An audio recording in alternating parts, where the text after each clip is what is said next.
Hello, Rachel. How are you? Hi, Ryan. You know, I just saw this amazing match. Yeah? Yeah. I don't really think of Shiver as a match, more of a ritual ceremony, but okay. Match. It's a match against God, I guess. You're right. TKO that one, you fucker. You fucker is right. You fucker. So we are YumYumPodcast, and this is our show YumYum5, in which we talk about Babylon 5. I'm Ryan, that's Rachel, and we are rewatching and discussing Babylon 5. So if you've not seen the series before, we recommend that you watch it, because we are going into the full details of it. So yes, if you are new to the show of Babylon 5, we do say stop now. Go watch the entire thing and come back. I know you're saying, how does TKO have things to spoil for down the line? Well, we'll find a way to do so. So you have been warned. You are not allowed in our mutai. Rachel, Yum Yum is the title. Could you actually explain Yum Yum for people who don't know? Because a little while ago, someone was talking about they're called YumYum5 because of some line of dialogue from Star Trek, but I kind of didn't understand what that meant. Could you kind of just give us all a refresher course about Yum Yum? Do I have to? Yes. Okay. You have to sit Shiver and give us a refresher course on Yum Yum. Oh, well, it's kind of your prayer that you do at the start of each episode to re-explain the nature of Yum Yum, but I guess it's a part of grieving. Yeah. Yeah. For Star Trek. Oh. It's lost its way. So what is it? It's a line of dialogue from one of the stupidest shows on television, Star Trek Discovery, from a non-character called Commander Nan, who then gets her name changed, Commander Nan D. Well, she gets the last name. D is her last name. Of course, an engineer, and is the security chief. And then unceremoniously leaves the show to guard seeds on a spaceship. But she says Yum Yum. What the most important thing is, we named ourselves Yum Yum to commemorate, to honor, to forever remember, to cherish, to mock, to whatever it is you want, to forever immortalize the weirdness that is the line Yum Yum, in which she was asked by a main character an ordinary question: do you want to go kill someone? And she, a character we don't know anything about, licks her lips sexily and says Yum Yum in reply. We just want to forever let everyone know that that was a line written in a modern television show. So Walker Smith would say it, right? That's a question. In this episode of Babylon 5, who's the person that would have said Yum Yum if it was handled by Star Trek in the current landscape? So what's your answer? You say Walker Smith? I have two answers. I'll give you one that fits our traditional standard. It would have to be Walker Smith after saying a line of racism. Mm-hmm. And the real answer to me is Larry DiTilio after cashing in his fucking check for writing the script. He was laughing all the way to the bank with this one. He must have been having a big grin. He's like, I can't believe that Michael Straczynski let me have my boxing episode. I can't believe that he let me do that in his big sci-fi show, but I got away with it, damn it. I'm imagining him stroking a big cartoony mustache while saying it, and I got away with it too. There was no teenagers to stop me this time, and their damn dog. No, it's Larry. Larry's laughing all the way to the bank, and he's saying Yum Yum while doing so.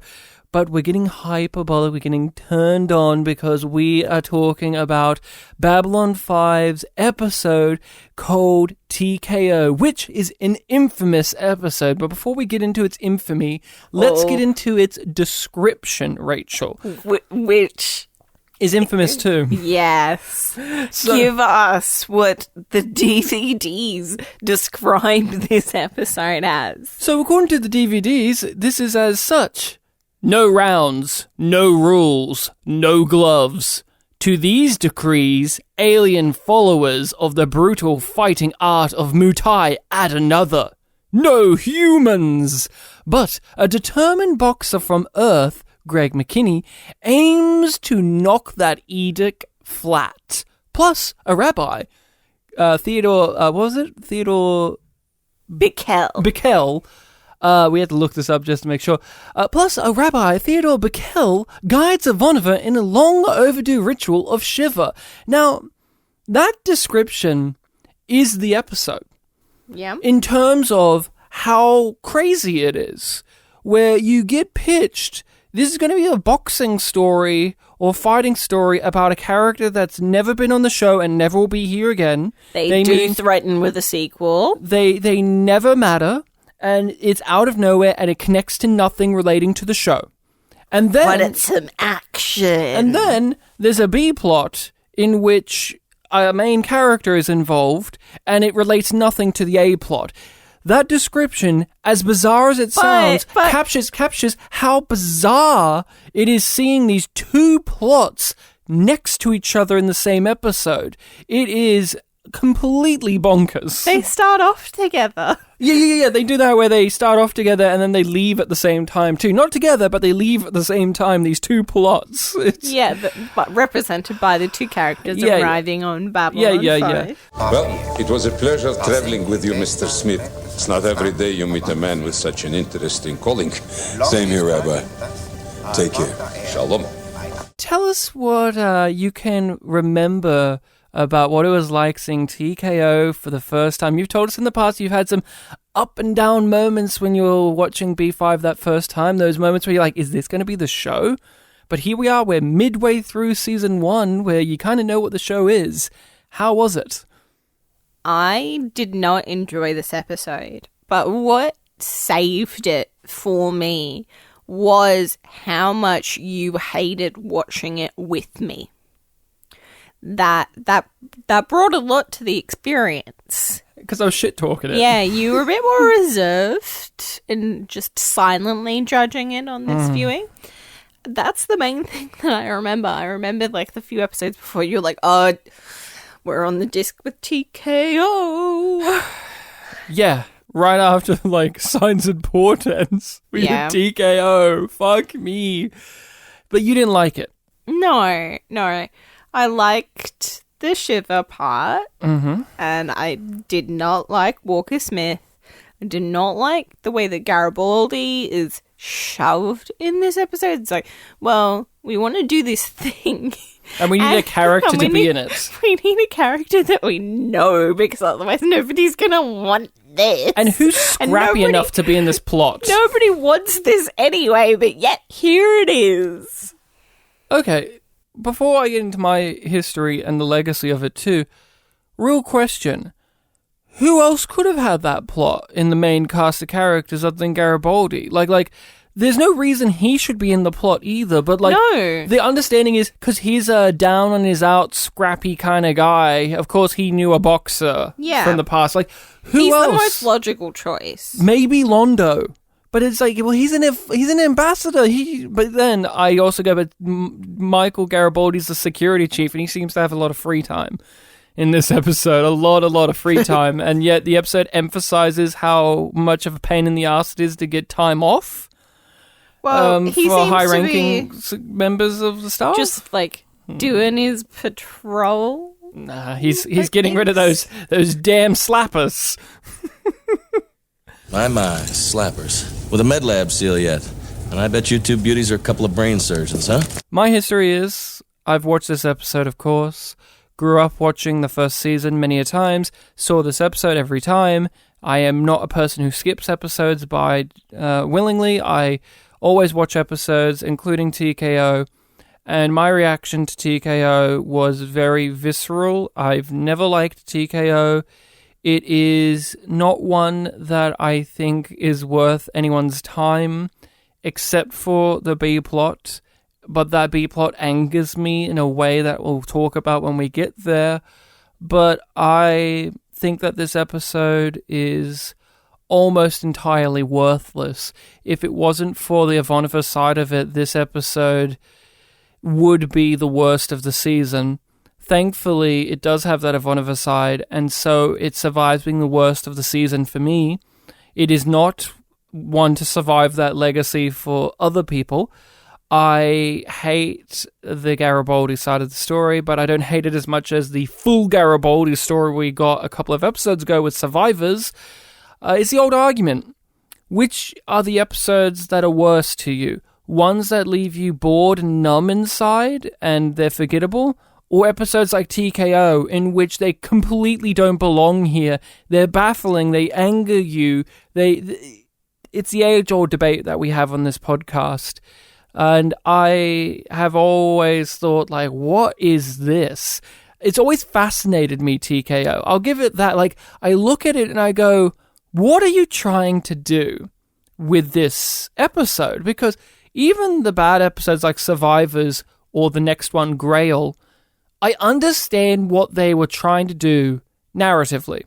They had a theme. They had an idea, and it may not have worked well, or may have been executed poorly, but I understood what they were trying to do, and most importantly, they belong in Babylon 5 as a show.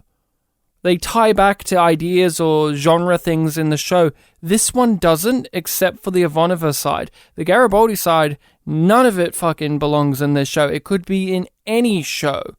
This could have been a Quantum Leap episode, you know, where he leaps into a boxer, which I know there's an episode where he does do that. So why is it here? And that's one of the things, obviously, we'll get into. But legacy, Rachel. You knew its legacy before you watched it because of my reaction of, TKO. And you know, if I react like that, that must mean it's a very bad episode.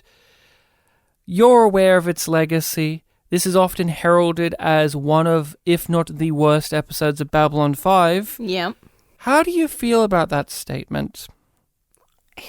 It rings true to me because it feels so out of place. Like the Mutai stuff.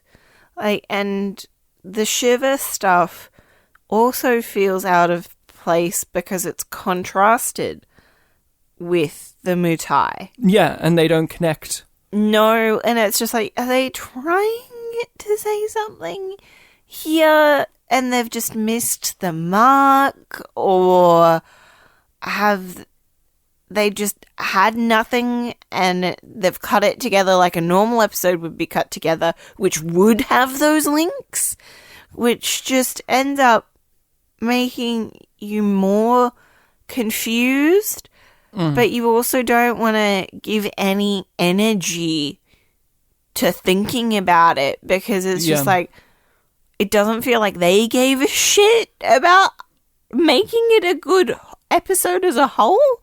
They were like, oh, we have these two ideas. Throw them in. When I look at the catalogue of episodes that are lumped into the bad pile, this one does stand out because at least Infection and at least Grey 17 is Missing or Exogenesis or even to a minor degree Survivors, and there's other ones we could rattle off. I could at least understand why they failed as Babylon 5 episodes. That was trying to be a Babylon 5 episode, and they failed. Infection. Sci-fi story. Sci-fi things. Dealing with themes that we'll see in the show and have seen in the show. Fails, though. Yeah. And Grey 17 is Missing. Again, things that feel like you could do this in the world of Babylon 5 with the themes and the genre. Fails. This one, the boxing plot, the Mutai plot, this doesn't belong here. Even the fucking King Arthur episode belongs in this show because it's tying into PTSD and faith and mythology and whatever else. This, no. And not at all, not even close. I don't know how you would change it to make it work, because there's an interesting sort of element with the idea of the alien saying, no, we do not want humans to become a part of this thing. This is a part of our culture. Well, yeah. The humans have interfered with all of these things. They are not welcome. We want to keep this thing as our own. Yes. But that isn't the point. What's your problem, pal? You! All of you! You intrude upon our worlds, make mockery of our customs, meddle in matters you do not understand. But humans have no place in the Mutai. It is ours, and we will not let you dishonor it. Not now. Not ever. We should eat our vegetables first, Rachel. We will talk about the Walker-Smith plot. And you hit the nail on the head, in which what's it trying to go for? It seems like it's trying to go for something about humans meddling with alien cultures and then being accepted, but also it's like a Rocky story, and the issue unfolds not just because of it being a boxing story, which feels so out of step, again, out of step, out of place. It's not saying anything. It's not got anything to say about that issue you're touching upon. No, but that it's in that one scene as a, like, you need to respect this, and then the dude who's explaining it to Walker is just like, you must do it with great honor. And it's just like, okay, maybe this could be something, but then that's just the end of it, and then they just do the, like, hand signals as recognizing that, like, oh yeah, he gets it. He knows to do he this learned thing, the tricks. and they're doing it back to him, and there's this mutual respect that's been gained. But it's just like, but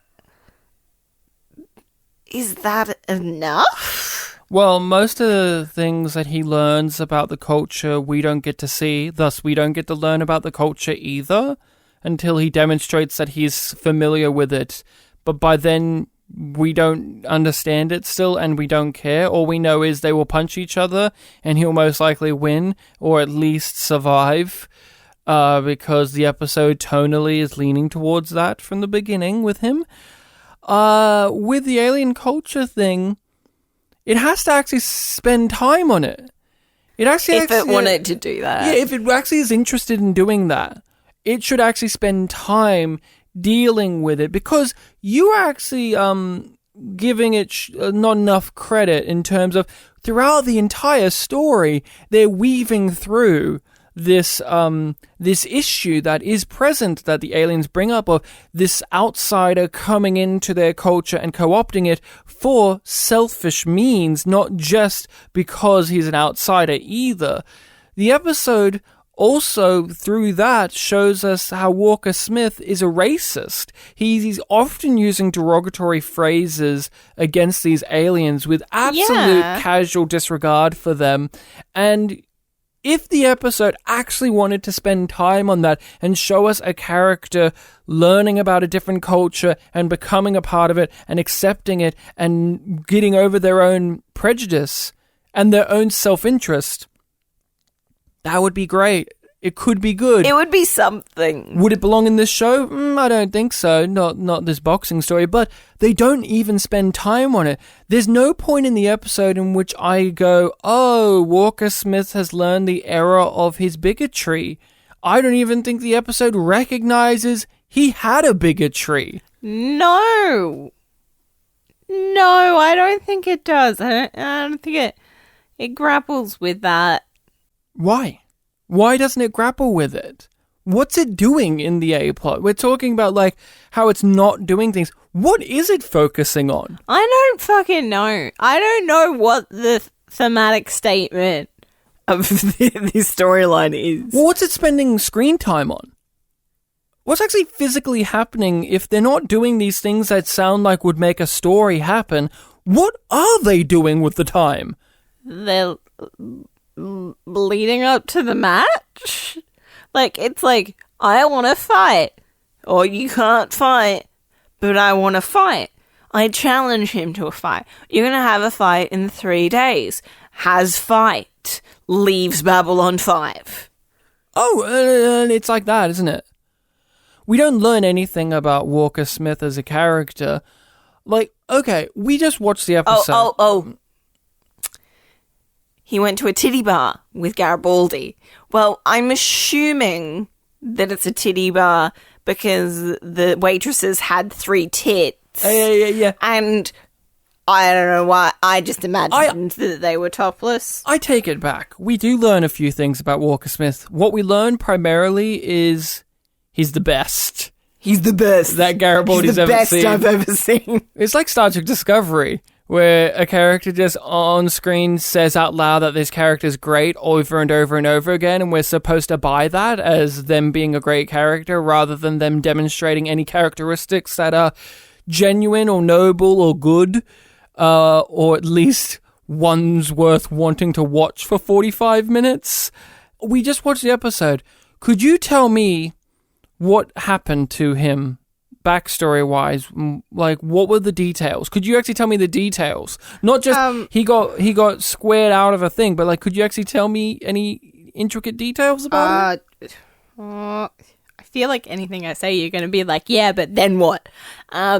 He worked his way up for a shot at a title match, and then some shady people were like, nah, it's not your time yet. We'll give you a lot of money, basically, if you like just bow out, retire for a few years, and then come back and take another shot. And he's just like, no, I've worked too hard.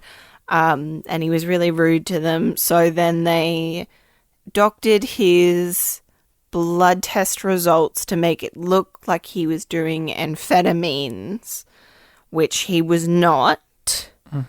But that got him kicked out of, like, and losing his right to be a boxer on Earth. So he's been bumming around trying to get some maybe legitimate fights, maybe non-legitimate fights for about 2 years. And then he has gone, okay, I'm going to go to Babylon 5, get a shot at the Muay Thai, and that'll give me enough notoriety in the press that they'll have to let me back into boxing. Rachel, I didn't know you memorized the script. That's exactly verbatim how he says it. In that one big machine gun fire exchange of exposition he has with Garibaldi. Well, I forgot Rachel, the names of the groups. Rachel, he said that too. No, he didn't. I don't remember that. Rachel, could you stand up? Do you have the script underneath your big fat ass? I don't see it anywhere. Did you really remember? Wait a moment. Rachel, pull your hair back. Larry DiTilio. You're in the studio? You have a lot of questions to answer, mister. I've got a report sheet here, and we've got a lot of stuff to talk about. Your parents are very disappointed in you.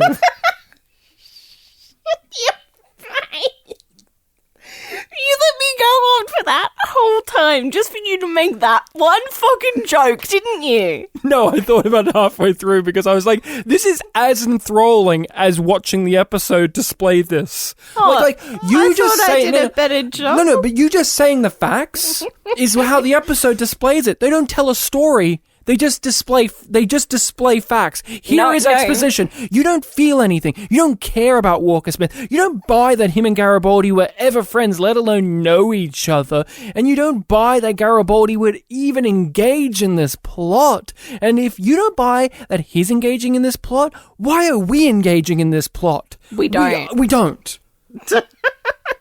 Larry, bad boy. You did a bad one this time. Damn snakehead caught me by surprise.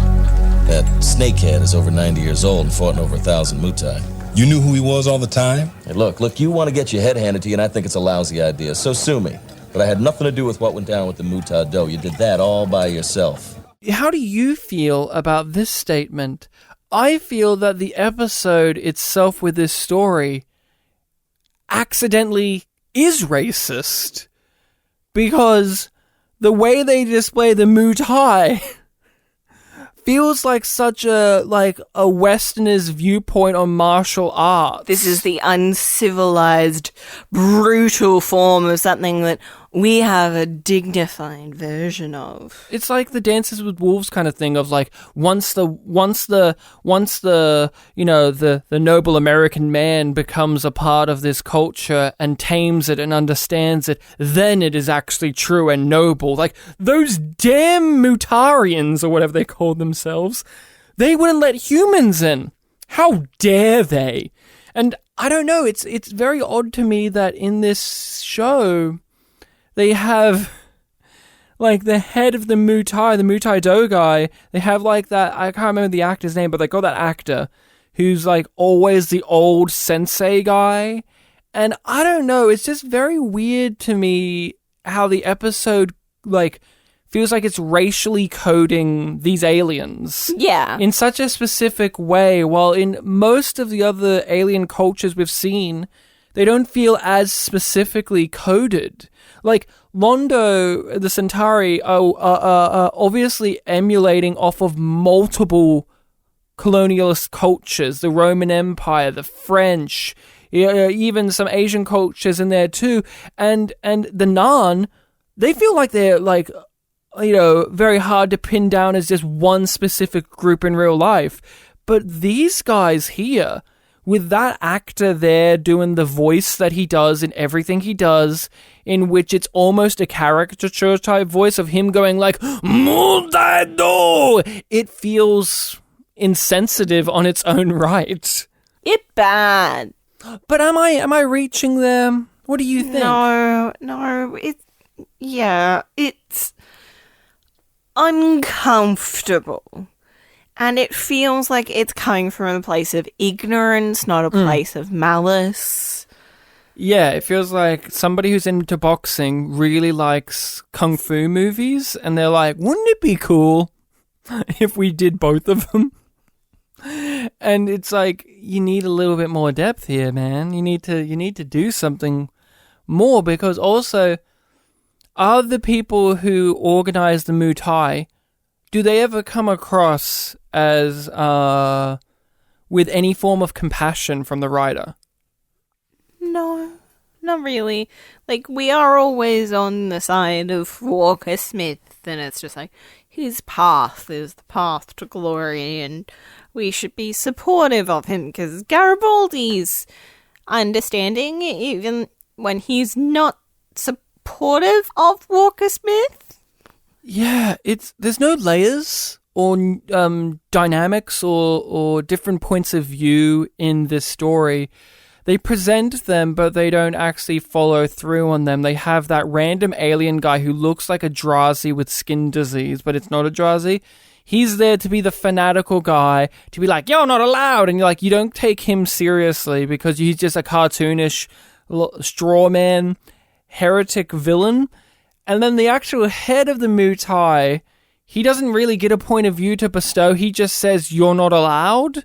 And then once they do challenge, he's like, you're allowed, I guess. The actual fighter, the one he's fighting against, has no personality. No. For a Rocky ripoff, which this clearly is, or if you want to be generous, a Raging Bull ripoff, or any of these real-life boxing things, the one thing I know about these is the people have characters to them. Like, that guy needed to have an over-the-top character to him in some way, because that's how this works. You know, like, Walker Smith is named after Sugar Ray. Like, Sugar Ray's real name, Sugar Ray Robinson's real name was Walker Smith. That's a deliberate choice. And guess what? He, as a boxer, had a very distinct personality, not just in terms of his physique, but, like, he had a character that he would put on for show. You needed that from Walker Smith, and you needed that from the other boxer guy, because that's a part of the fun when watching boxing movies, isn't it, Rachel? You're not a fan of boxing movies. No, but you know what? I am a fan of movies in general, and I like for them to be characters. Yeah, characters. Please give us some characterization here, because The B-plot has lots of different nuances and lots of different points of view in which you could argue, like, that was actually the wrong approach, or I actually agree with this person. I actually didn't think that this... Here, all you have is feeling numb, and every time it cuts back to it, you sigh. It's just a big... Here we go. Is there any positives in the A-plot? Is there a single positive? I was mildly entertained by a random background nun that was very into the Mutai. Does that count? It's the closest. I don't know if I can conjure up a single positive for it. The guy who plays Walker Smith, I've always thought in my recollections was a good actor. I couldn't tell you on this watching if he was a good actor or not, because he had to deliver these lines that felt so unnatural. It's hard to tell if he's a good actor. Like we talked about in Survivors, in which that actress who played Major Kemmer is often talked about as a terrible actress. But again, you give an actor terrible lines, terrible story, terrible character, you're going to get a terrible performance. Rarely are you actually going to get one actor who's so good that they rise above that, especially in television. It's not like this guy was played by Tim Curry who can do that, where Tim Curry can turn any shit into gold just because he's so charismatic and fun to watch. This guy, he's there. He delivers lines. I'll give you one positive, and it's very cheap. Yeah? 2 times in the episode, I had a huge laugh because to let us know that things were going well, the director directed Walker Smith and Caliban at separate points in the episodes to let us know things are okay by doing a big Twin Peaks thumbs up. A mild thing. I like that it does get to show off a lot of the alien makeup and designs in the background, and the sort of little touch of like the main fighter that Walker goes up against has like white blood. Yeah, that's an interesting touch. I'll give it that. It adds to further world building. Production department, you did your job okay. Yeah, they did fine enough. I mean, their outfits were a little cheap looking. You have always been thick, Garibaldi. That's what the game's all about. To be the best, you have to face the best. I could take Vasaro on crutches, but Gior, he's going to show me where my heart is. And maybe I'll show him a little something too. I would be remiss if I did not mention it. People would lose their minds. One of the background details is there's an ad for Zima drinks, and that's ironic because Zima does not exist anymore, and it was a very much of its time type of drink, so it's very funny that in this sci-fi show in the future that Zima still exists. It's kind of like Blade Runner, right? Where Blade Runner has all of these things like Pam Am and all that, where it exists no more, but in the movie it's in the future, so it exists in the context of that. Here, it's just a funny thing to notice. Hey, that's in the background. And the thing I think we need to end this discussion on with Walker Smith, because there's nothing else. Is the fights entertaining? Not really. No. Boring. We don't understand the rules of the fights. We don't understand. Well, they make it seem like there are no rules. But there have to be rules. It's a sport. Yeah, but they make no effort. There's etiquette apparently, but we don't get to see that at all. We just see them punch until the old man says enough for some reason, even though there was supposed to be like no, whatever. The DVD description said, and they say it in the episode. The last thing to discuss is you said this when we finished the episode, and one of our patrons, and that's right, we have a Patreon, people, so if you want to support us and talk to us about things in a more in-depth nature, you can join our Patreon, talked about how mid-episode stings. Walker Smith says 2 times in the episode, hey Garibaldi, you gotta watch your back. And you and one of our patrons says, oh, well, that's important. That's like foreshadowing because... But it's not important. It's incidental foreshadowing, but it's... No, it's deliberately there. It is deliberately there, but you could have done another better plot and had somebody say that to him. That's where my disagreements come in.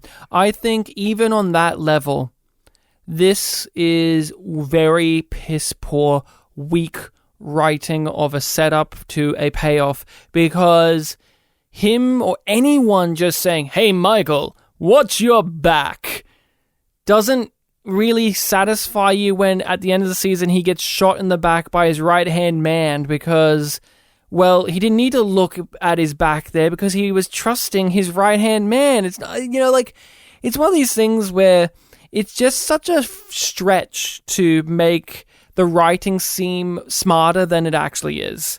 Like, it is deliberately there.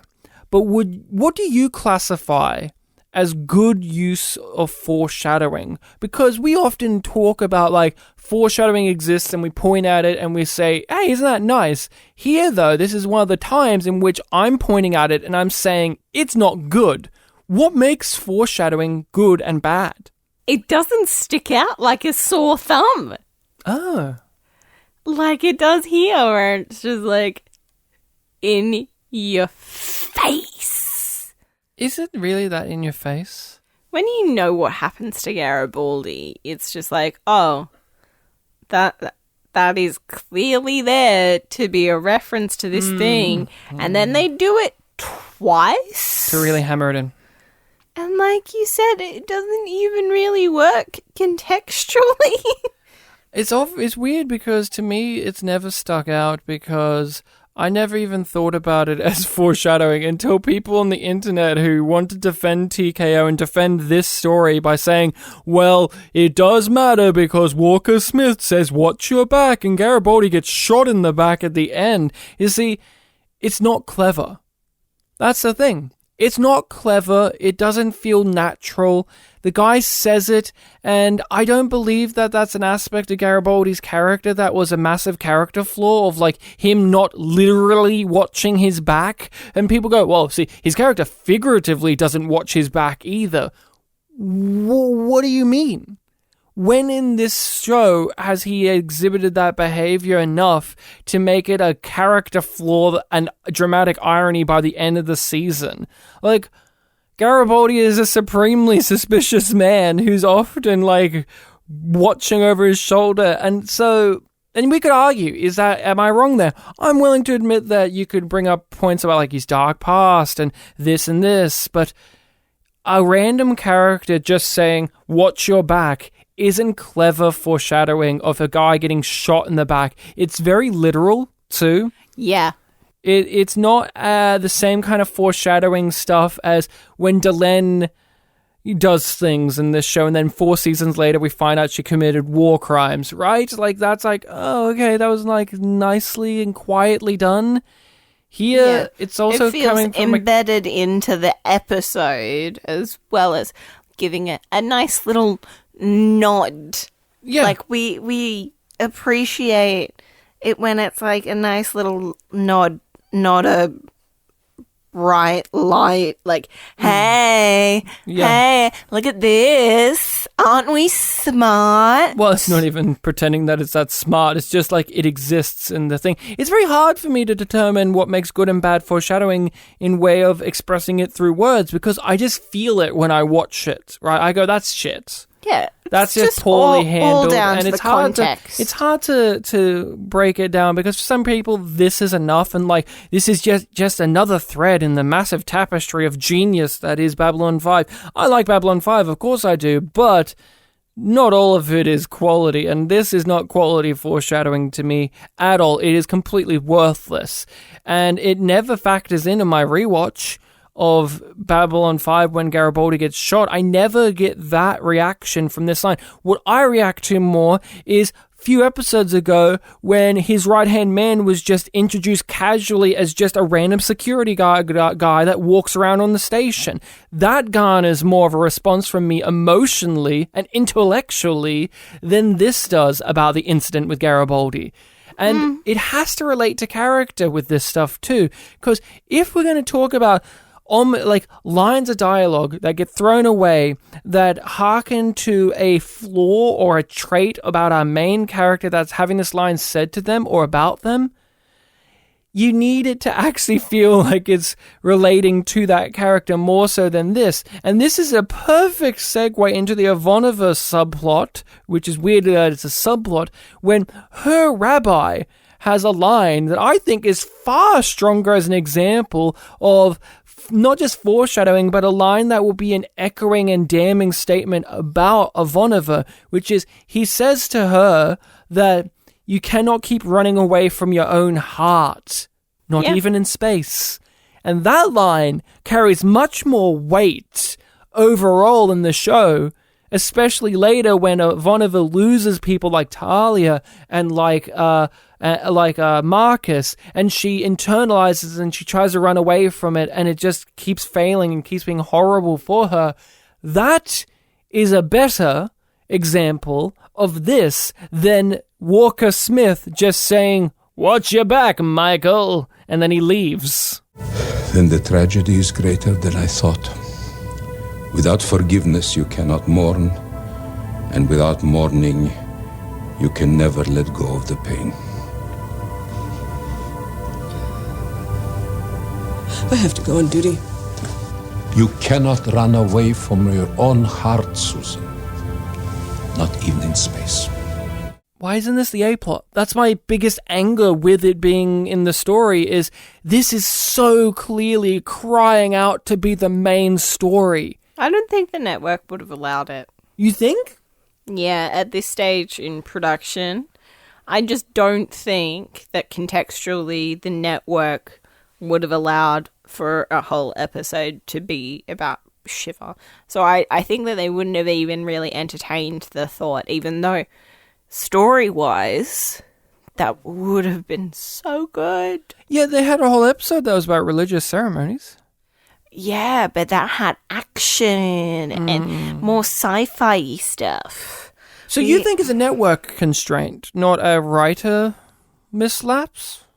Oh, I think it's a mix. So I think that, like, as a showrunner and as a writer, they would have thought, we can't get away with this. We can't run the risk of putting all our eggs in this basket. So we are going to go in the opposite direction with this other plot so that we get to have this moment. Interesting. I've never thought about it like that. Yeah, that's an interesting way to think about it, I guess. I just look at this as a classic example of Babylon 5's writing team, including JMS, who I know didn't write this episode, but he has this issue too, as he goes on to be just a solo writer. There's just this odd thing where they don't understand which one's the more important plot.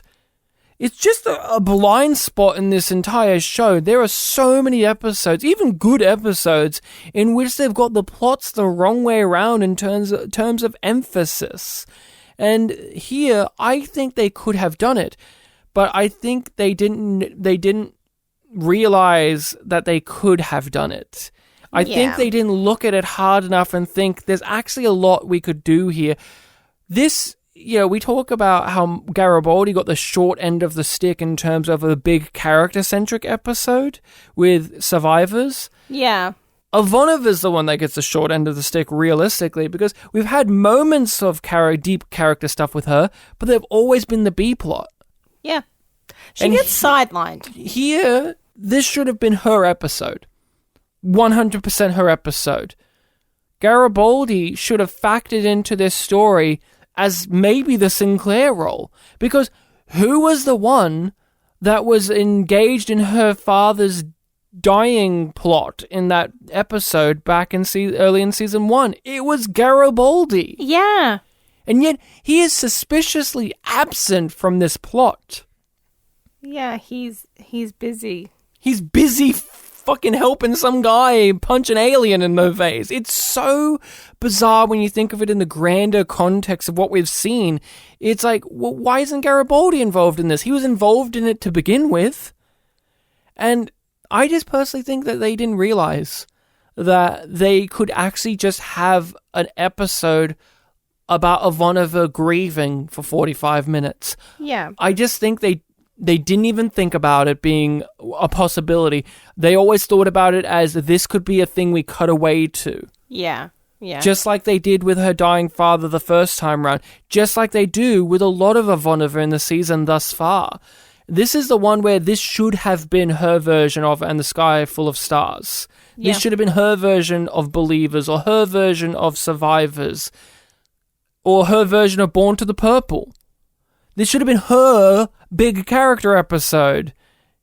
And I get frustrated that it isn't. See, the boxing plot annoys me to shit, but this plot annoys me more because I imagine the world in which we had this as just the episode and nothing else. Because, my God, how fucking crazy is it when we have Shiva and then we cut to the fucking Mutai? Oh my God, it was like I just had my hands covering my face and I like just buried in them, just being like, why? He was a Russian Jew and a scholar, a man devoted to logic and to reason, and above all, to peace. Yeah, all right. He's got reach on you, so get inside, but watch his knees when you do. And keep moving. Don't let him trap you. A part of why this plot doesn't congeal with the other one, and we were talking about this when watching it, is it almost feels like they are two different episodes. Yeah. And they've been edited together because... Not even stitched together. That would be too strong of a word. It's just that they're edited in the same thing. And what are some examples of that we were talking about off mic that you kind of want to bring up? We were having a discussion about the direction and pacing of dialogue in specifics. Yeah. So, like you acknowledged before, like I'm going to refer to it as like the TKO aspect and then the Shiver aspect. Mm-hmm. It was like the TKO dialogue is like this kind of machine gun exposition blast at you. They have to get through it. It's like West Wing. Just get through the dialogue. La, la, la, la, la, la, la, just fire through. And the audience won't notice that you've just talked about nothing. Yeah. And it just goes by, but it just feels like, I don't know, because I'm struggling to find the right metaphor to explain how it's like a car wreck, but it's going really slowly at the same time, so you're noticing all of these things that are going wrong, even though there are other things that, like, you acknowledge that this would work in other episodes and has worked in other episodes. Like, they're just walking and talking through the Zocalo and dumping exposition, and there are countless times that happens in Babylon 5, and it works. It's because the majority of the time. It's all plot, no moments. We've had that complaint with some previous episode stories as well. Ivanova's is the opposite, in which it's got plot for sure, but it's about the moments. It's about the quiet moments, it's about the funny moments, it's about the sad moments, it's about a person denying their faith and also denying the ability to forgive. And are they allowed to do that? It's about Sinclair being a good friend. It's about the rabbi trying to not just be her uncle, her one of her last kind of ties to her past, but also trying to be a good rabbi, trying to save and help one of his fellow Jews. It's about all these moments. It's not just them machine gun firing exposition about backstories and plots. It's them quietly talking to one another and exchanging emotions, and that's why it feels like two different episodes. You pair them together, and it is as if you're on a roller coaster ride and you're about to fall off at points. It is bizarre in terms of the direction. Like, what was the direction here?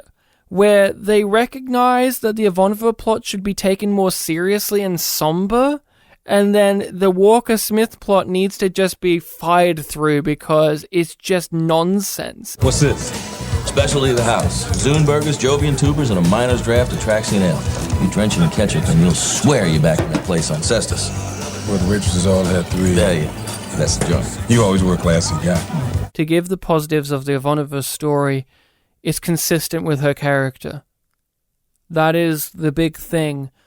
She is making a conflict, an inner conflict, and she's denying her faith, and she's denying forgiveness, and she's pushing away her friends and her community, and it doesn't feel like it's only there just because we need a plot for this week. It feels it's as if it's a natural extension of a character flaw or an ongoing character trait that Susan Ivanova has and that we've seen develop throughout the season thus far.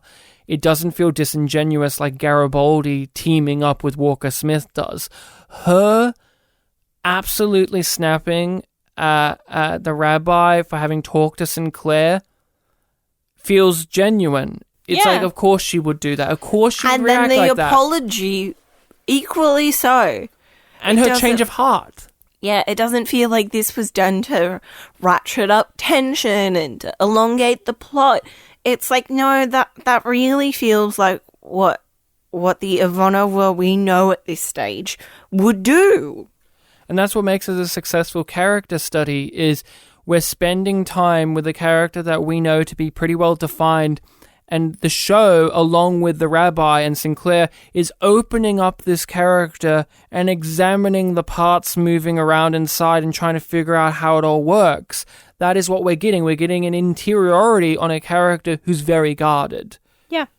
And we have her ridging up and realizing, I've got to stop doing that, because in the end, it hurts me. And also, like, I'm not forgiving my father for what he didn't give me. But his dying words were admitting that was his fault and that he should have done better. Because she had held him to the fact that he had never budged.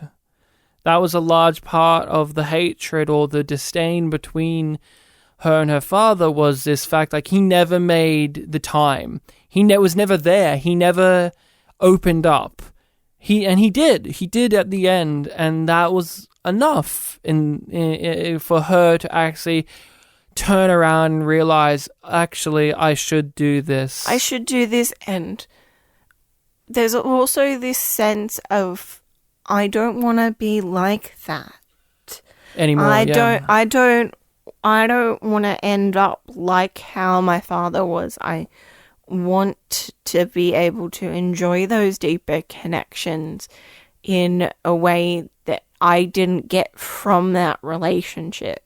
No, and Claudia Christian just shows us what a great actress she is in this show.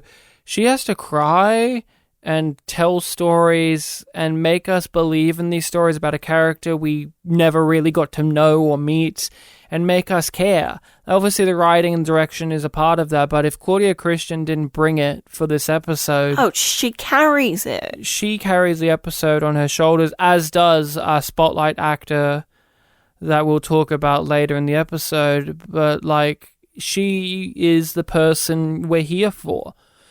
Her talking to Sinclair, for instance, that is probably one of my favorite scenes between those two characters in the entire show. Yeah.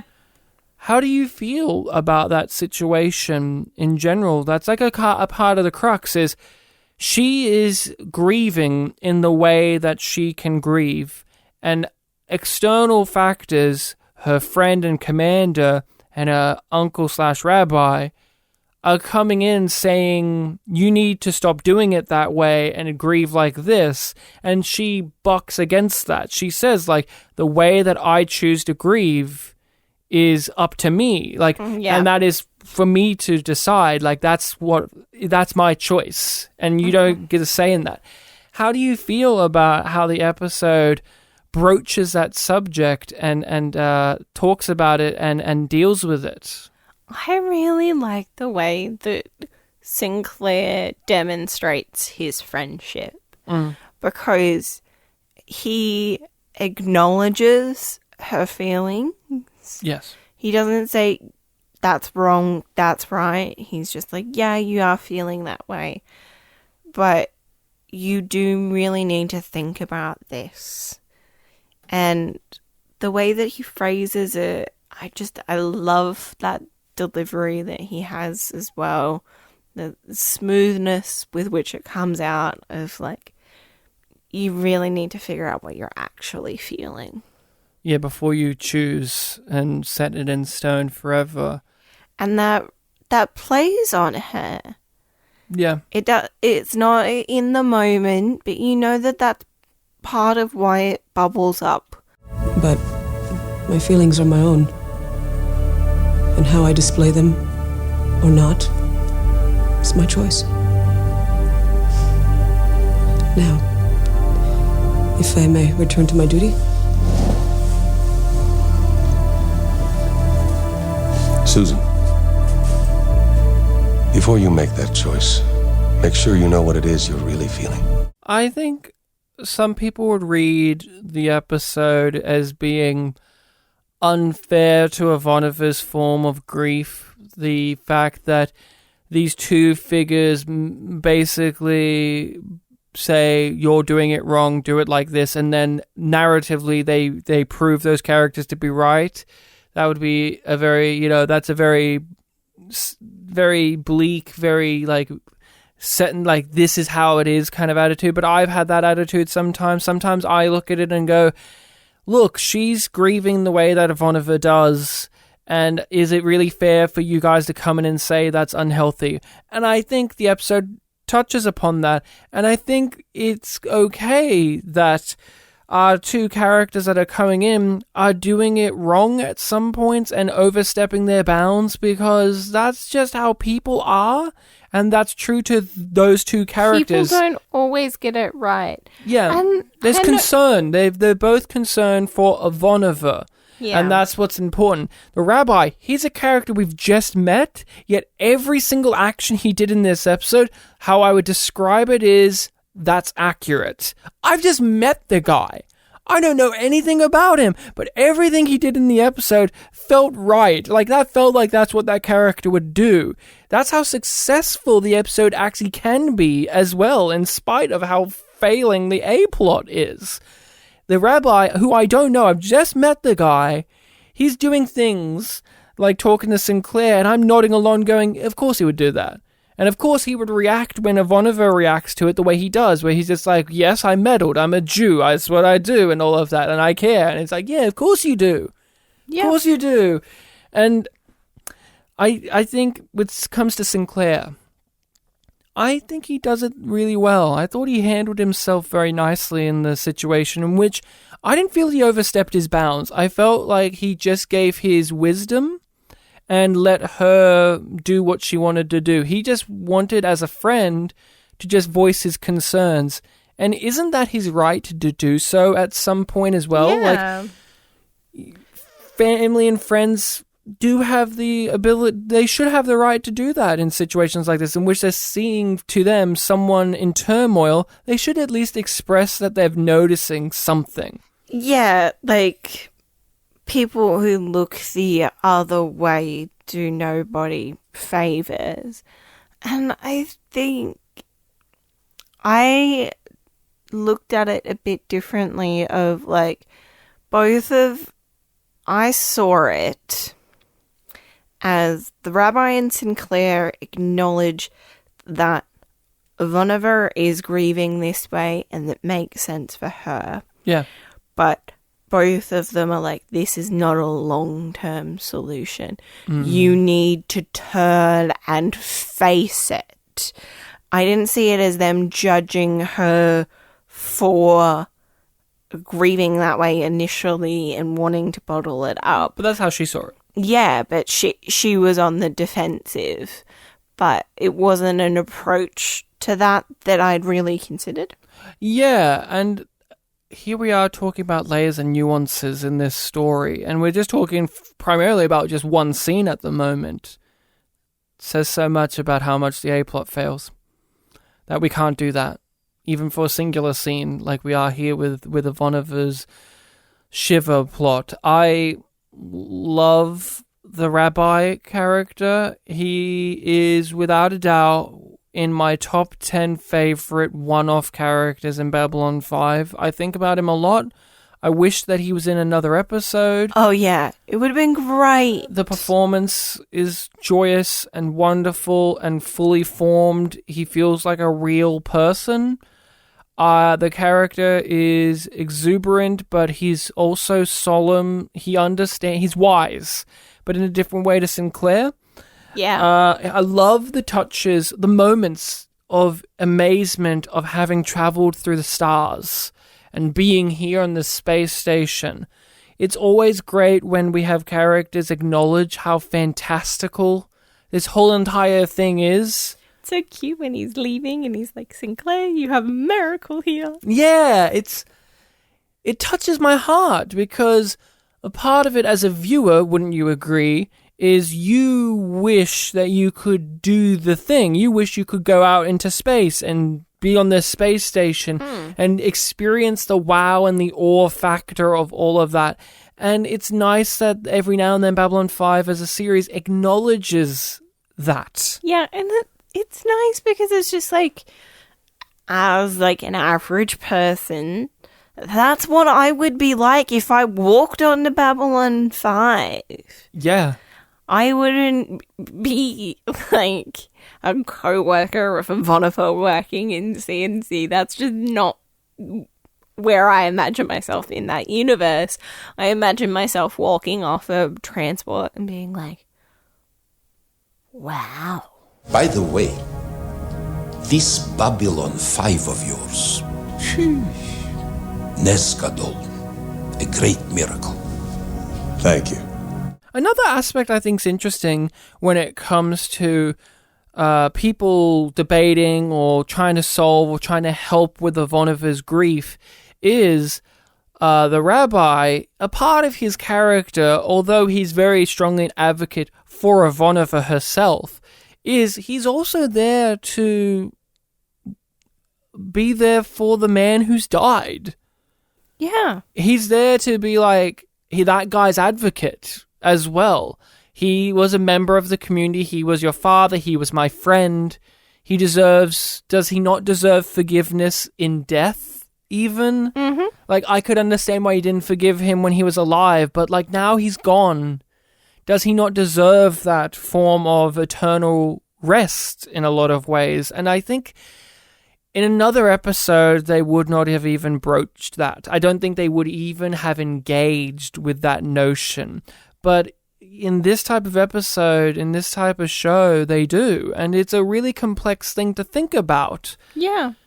Because although you and I are different spirituality-wise as people, that is a compelling notion. It is that thing of we're thinking about ourselves as a person who's grieving, but like, what about the person who's gone?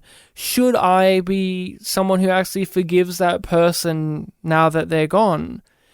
And Ivanova's challenged by that as well. And I think that's such an interesting avenue of ideology or understanding for the rabbi character to have, because he's not just a family friend.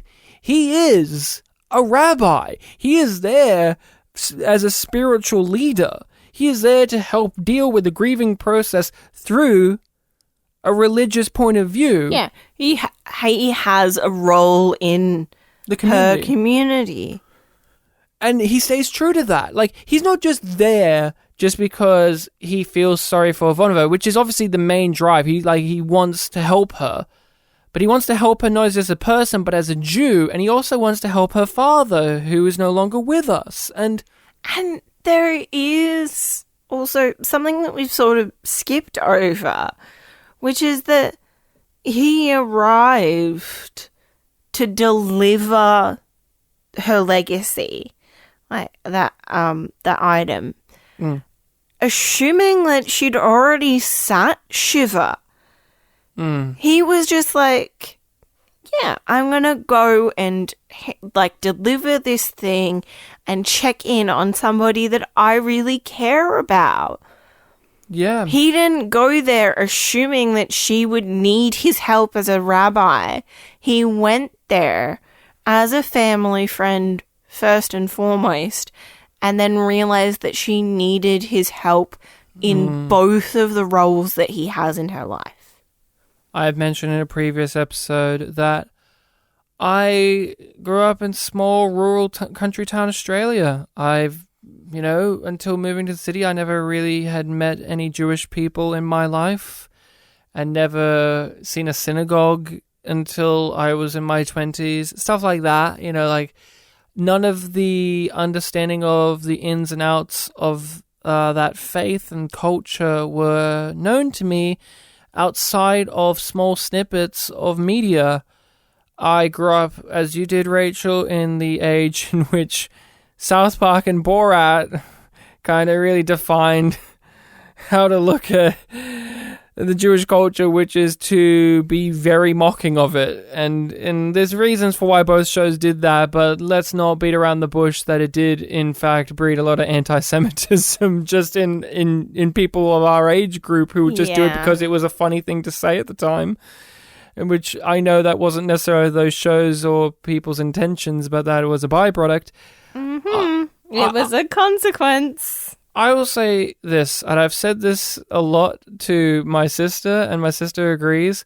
My understanding of the Jewish faith's foundation still lays in the fact that it came from Babylon 5 in this episode, and future ones, and Rugrats.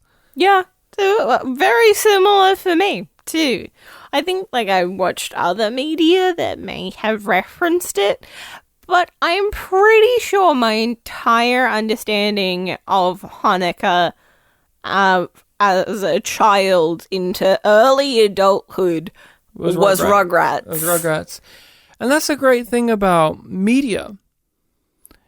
If you're going to tackle these kind of subjects, whether it be faith or culture, you have to, in a manner, introduce these things, bring people who don't understand these things or are familiar with them, and bring them into an understanding by the end of the 20 minutes for Rugrats or 45 minutes for this.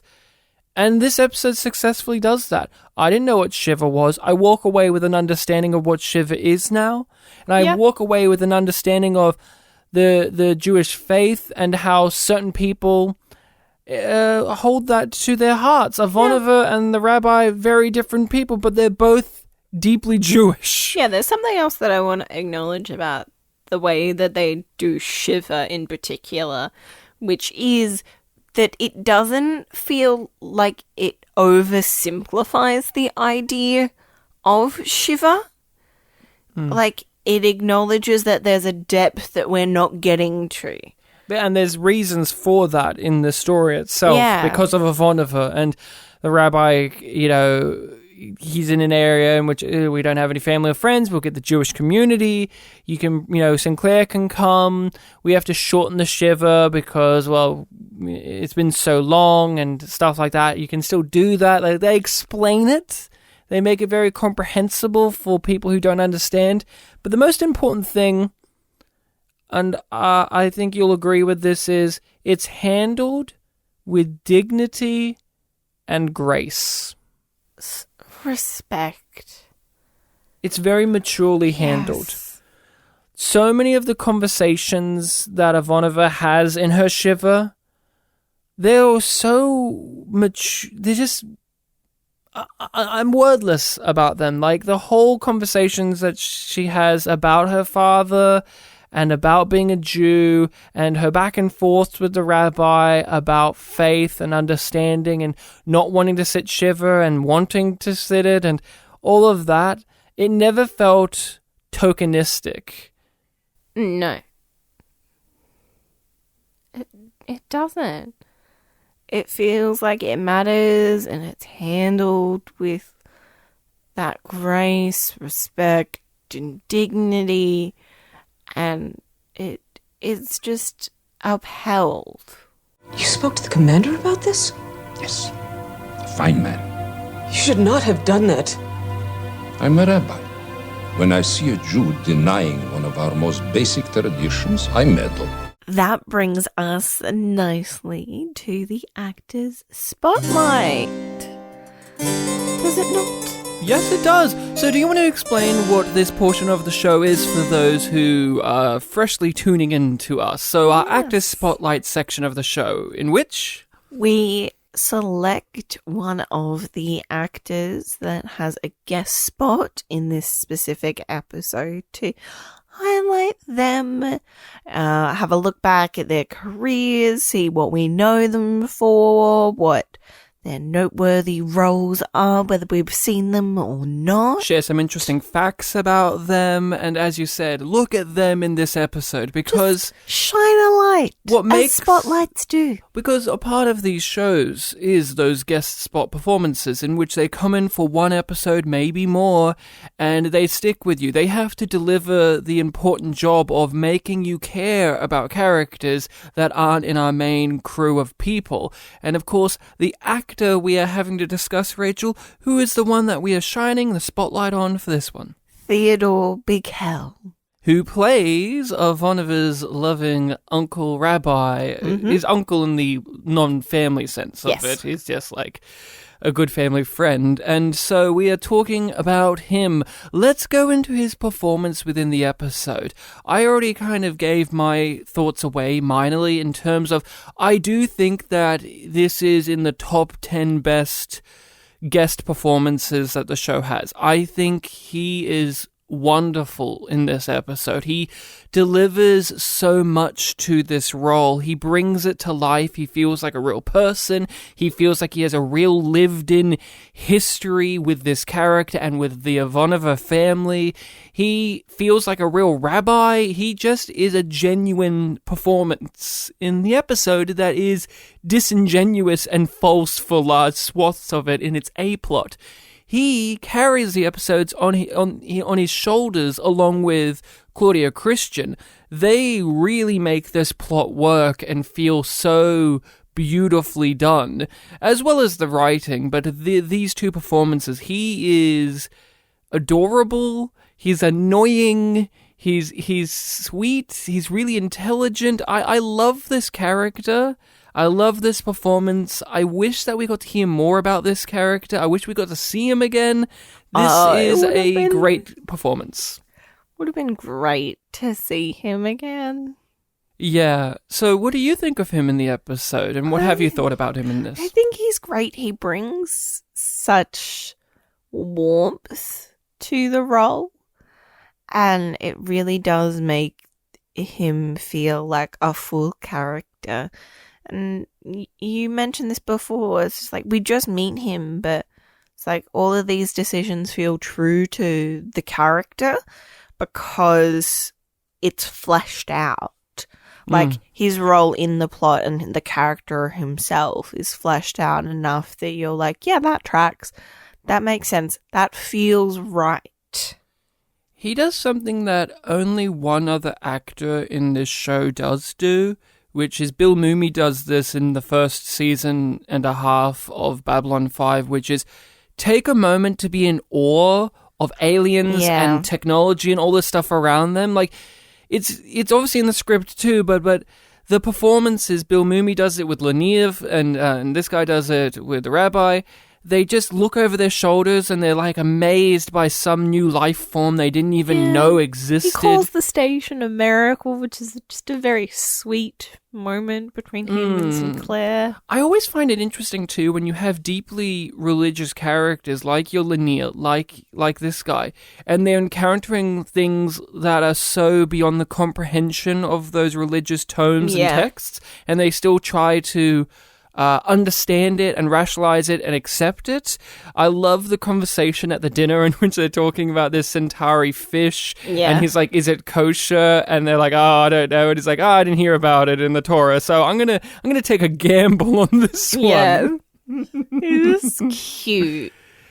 It's those nice little moments. He has this really great voice too, because such a rich voice. The accent is really well done. I like the mixing of the multiple languages that he speaks. I felt like it was really great that the episode didn't have to stop to explain every single thing he said in a different language. Like, it wasn't just like every single time he said a phrase, somebody had to translate that for us, the audience. Most of the time, he just says stuff, and we just have to interpret what that is from just the flow of the conversation. He is... I love his big beard as well. Yeah. I love his big beard. That adds to his warmth, and it gives him a jolly quality. For lack of a better turn of phrase, his rabbiness. Yes, and he is just charisma on screen. Oh, yeah. What I know of this actor, and this will get into what we've seen him in, I've seen him play a wide array of roles, but a lot of those roles really hinder on him having dialogue. He is an actor that you give him dialogue and he will deliver that dialogue. Like Andreas Kotsoulis, you give them a phone book and they can read it to you and it will be enthralling. And it's the same here. It's a part of why I really like his performance as well, in terms of Babylon 5 has failed time and time again with getting these great actors and character actors and not utilizing them the way they should be utilized. Here, he is utilized the way you need him to. You give him great amounts of dialogue, and he absolutely nails it. He is there. He doesn't sing.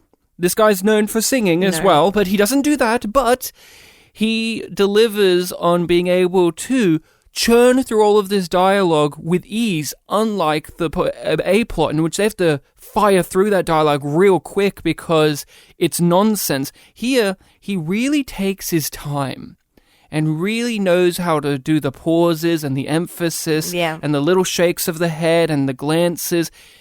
It's a finely tuned performance for a one-off. Yeah. A professional is the word you would use for this guy. A professional. Yeah.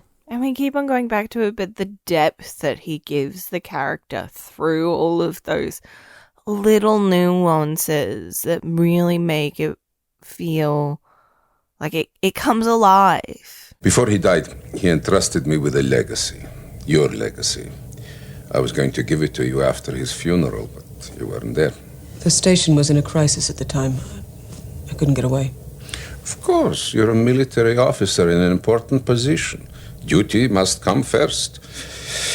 I understand. And so would Andrei. It's the way he raised you.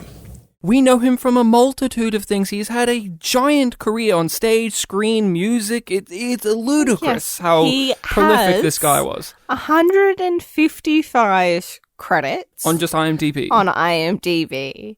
But he's had various careers in the entertainment industry. And I don't know if we've mentioned it, but he sadly passed away in 2015. He was 91. Yeah. And from all accounts I can gather, he was still pretty active in his later years as an actor. Yeah, I think he moved away from acting. His last role was in 2007 and I think it was a film called The Little Traitor. And that's in terms of film and TV. He, from my understanding, was a big stage actor, musicals especially. And I think he was like recording and performing his music. And he was an activist too. He was very much into equal rights and all of that stuff. He was very outspoken in the communities out there on the streets doing all of that stuff. Seemingly like an all-around really amazing person. Yeah. A few little things from his bio. He was mainly a folk singer. Oh man, I wish he sang in this. Yeah. Like at the end of that one episode. In terms of what style of musician he was. It would have been great if he sang at the end of the credits like Marcus does at the end of that one episode.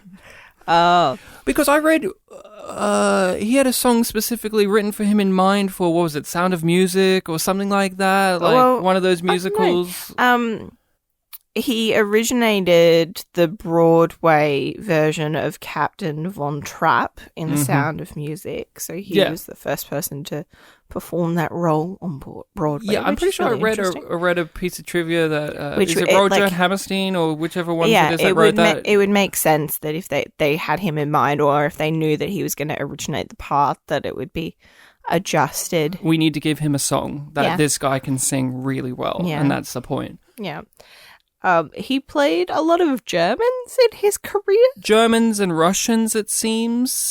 Seems like the recurring statement.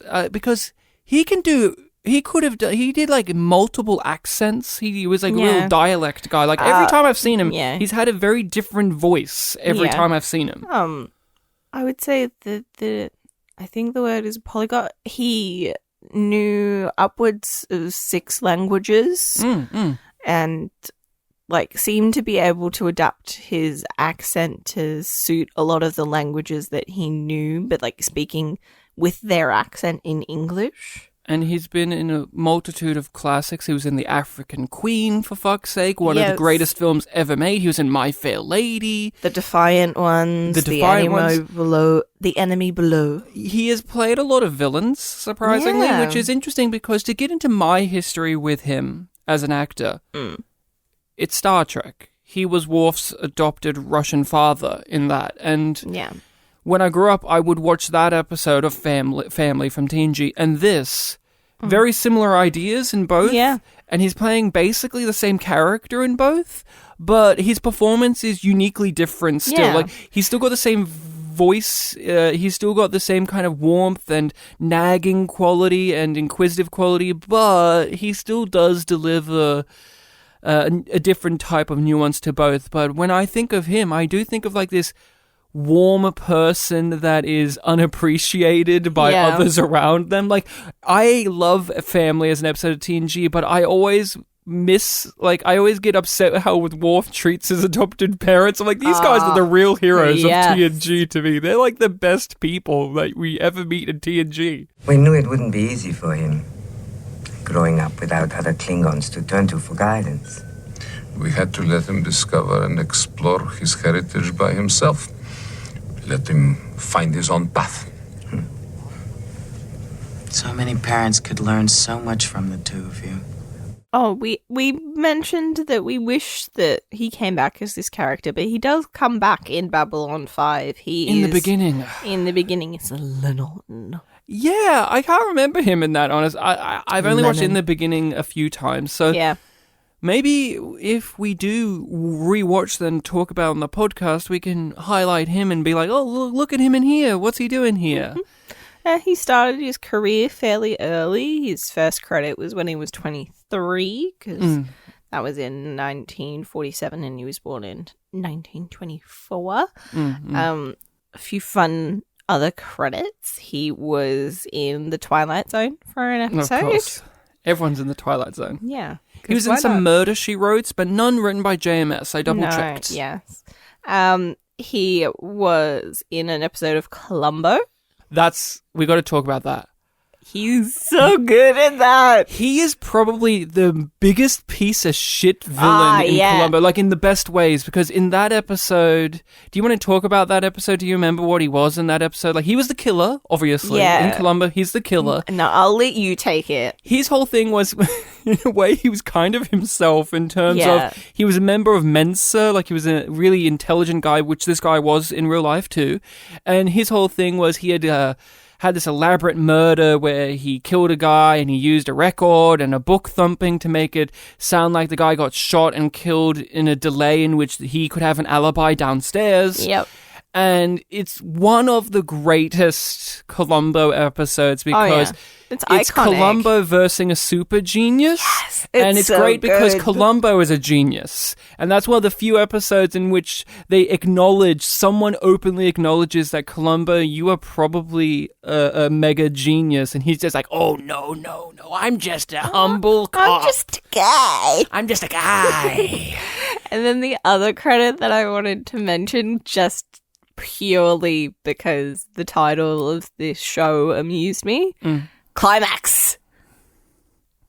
No, it's a film Climax. It's like a fucking nightmare world. It's like Sophia Bottella's like screaming at the top of her lungs, writhing on the floor, and he's just like, darling, what are you doing? Why you do this? I would watch that fucking movie. I think that's it to say about our Actors Spotlight. TKO. Often considered to be the worst episode. I think it's a given to say we both give it a yum. Yes. Yeah. Well, that's it for TKO, But it's not it yet, because we'll be discussing another episode of Babylon 5 next week. On the next Babylon 5. So, what one are we discussing, Rachel? Do you know? Actually, do you know? It'll be episode 15. You don't know? It is Grail. Yeah, Grail. Yeah, you episode foreshadowed 15, this earlier. I said it directly. So, episode 15 of season 1, Grail, which according to the DVD is amazing. So, it goes as such: the quest of a cosmic wayfarer, David Warner, for the legendary Holy Grail brings him to the station and into a man versus monster mind-to-mind showdown with an unholy foe, the tentacled, brain-erasing, knuckling feeder. Oh, wait a moment, God. Rachel, I'm looking at this description. I'm flicking it over. I mean, I could ask you to stand up again to see if you have the real description underneath you, but I didn't see any mention of Jinxo. How could you not mention Jinxo in your description of Grail? He's the main character of Grail. How could you not bring up Jinxo, everyone's favourite character, Jinxo? Maybe it's just... They're saving Jinxo as a surprise. Yeah. They're saving Jinxo as a little surprise when you walk into the episode. You're like, who's this Paul Giamatti-looking motherfucker? So, if Jinxo was played... By Paul Giamatti. Oh my God. In the reboot. No. I want young Paul Giamatti. Old Paul Giamatti would most definitely be Clark if you make him a character. Oh my God, I cannot unsee that now. Yeah, right? And you have him being like, listen here, Sheridan, just give me over the fucking evidence. I was in Big Fat Liar. It was worth bringing up Jinxo for that. For that. So, that is it from us. You can find us on the social medias in which we are posting little things on there, videos, photos, having further discussions about the episode itself. We are on all of them, from Facebook, Twitter, Instagram, Reddit, Tumblr, TikTok. All of it is in the description of this episode. Feel free to follow us on there, engage with us on there. If you want to engage with us further, we have an email, yumyumpod@gmail.com, where you can send us over your questions, queries, thoughts, concerns, general type of things, Ryan, whatever you like. You did a mid-episode plug for this, but you want to do it again? Yeah, I'll want to do it again by saying, Rachel, do you want to tell them about our Patreon? I'm sharing the load. Okay, See, I'm letting you tell it in your way. Larry DiTilio, please deliver us our Patreon and what we do on there, Larry. We have a Patreon where you kindly may give us money for extra content. We discuss various pieces of media and give our thoughts on them. We see if we want to make it stop or make it so by looking at the top and bottom 5 rated episodes of the various series of Star Trek. Recently, or relatively recently, we did Prophet and Lace. Yeah, that was a little while back. Example. What a great episode, huh, guys? Prophet and Lace. Yay! Better than TKO? Well, you have to listen to find out what we think. And we are also covering the X-Men movies. Yes, we are doing once a month. We're watching an X-Men movie and discussing them. We ran out of Star Trek movies and we thought, hey, we don't want to see Patrick Stewart disappear just yet. Let's do the X-Men. And also because, JMS, there's a lot of comparisons with the X-Men when it comes to Babylon 5, so why not? So hit us up on the Patreon, support us on the Patreon. You also get to be a part of a group Discord in which you can talk to us further and tell us why you think TKO is a salvageable episode weeks in advance of us actually covering TKO. Oh wait, you can't do that, you missed out. But you can do it with other episodes if you join that Patreon. All of it in the description as stated. Larry DiTilio, it was great to have you on for the podcast. I was so glad that we got to talk about your script and what you were trying to do. I'm glad that you were here, but could we please have Rachel back next episode? We all know that everyone comes to the podcast for Rachel. I would say good eating to you, but I would rather see you choke.